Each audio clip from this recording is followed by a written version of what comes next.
Russian gas no longer flowing to EU members through Ukraine. Now, a transit deal between Kyiv and Moscow has expired. Despite the war between the two countries, Russian gas had been moving through Ukraine, supplying what a Brussels-based think tank says is about 5% of the EU's total natural gas imports. Well, European officials say the EU has been working with countries for over a year, preparing for the end of this deal. For more, we're joined by Claire Sebastian, who's live with us today. Claire, Ukraine cutting off that supply, ultimately. This is the end of a deal which, as I understand it, was cut in 2019. That is before the war.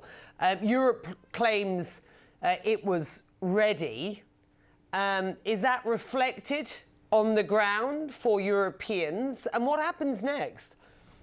You know, Becky, it is mostly reflected. The EU has said that most of the 14 billion cubic meters that were coming through Ukraine can be replaced, they say, by LNG or pipeline gas through other alternative routes. Now, there were a handful of countries that were particularly reliant on this transit route through Ukraine, and they are the worst affected. Of them, Austria says that it has been able to manage the situation but could see higher prices. Slovakia particularly upset. This is a country whose prime minister recently traveled to Moscow just 10 days or so ago to discuss this issue with Putin. He was just one of the third EU leader to visit Moscow since the start of this war, and he had this to say about what's happened. Take a listen.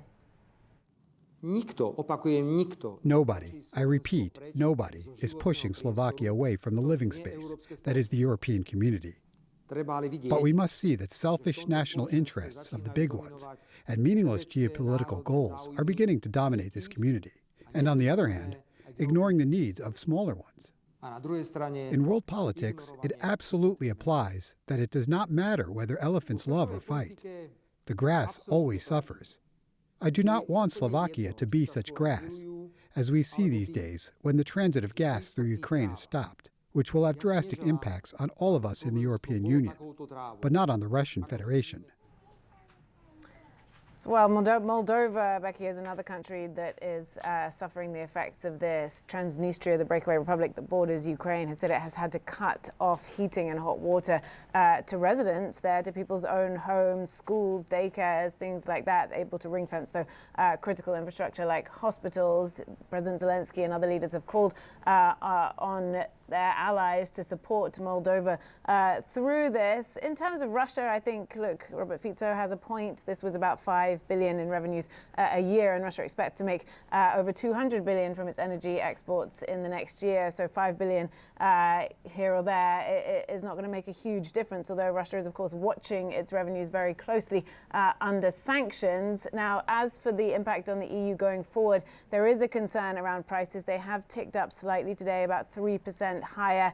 They're at a point now that we haven't seen since the autumn of 2023. But how much higher the prices go, I think, will depend partly on the weather, on the gas storages in Europe. They were at a pretty healthy spot before this, about 95% full by the 1st of November. But people will be watching what happens going into the next winter. And of course, the cost of replacing Russian supply through things like LNG is also expensive.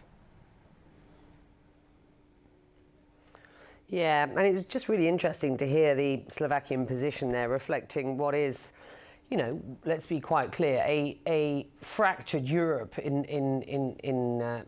many degrees at this point. The big countries are not going to want to see those fissures widen, of course. And this isn't just a European issue. Leaders there looking to the US to get involved as well. What happens, you know, with this pipeline doesn't just stay in those countries that it is supposed to provide gas to.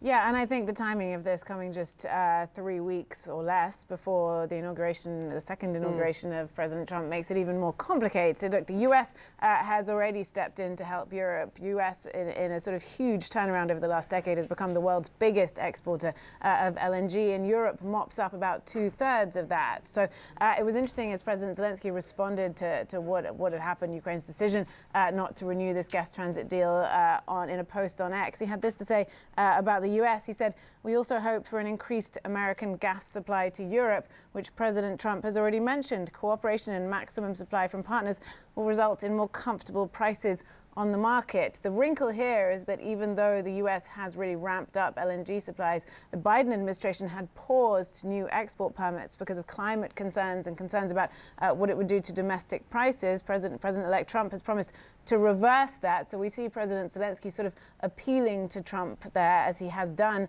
since the election. I think the question is, will that happen, and what will it mean for Europe in the short term? It's unlikely that we'll see new supplies appear immediately. And another part of this sort of political wrangling that we see around this gas situation, Becky, is that Russia has turned around today. The Foreign Ministry spokeswoman has said that the US was behind this decision by Ukraine because it stands to profit from this. So you can see that this is all very much tangled up, and particularly given the timing. Yeah, that has been the Russian position, of course, for as long as this war has been going on. Thank you, Claire. Always good to have you. Happy New Year to you.